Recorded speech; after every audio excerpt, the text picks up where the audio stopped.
Meaning of didn't. Didn't.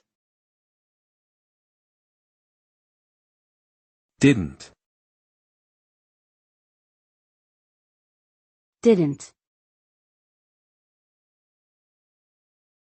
Didn't.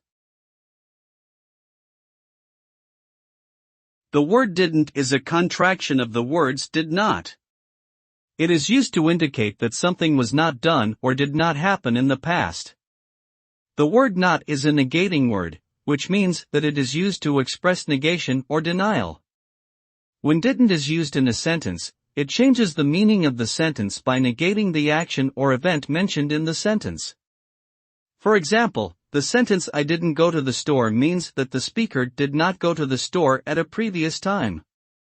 Overall, didn't is a useful word in English for expressing the negative form of past tense actions or events.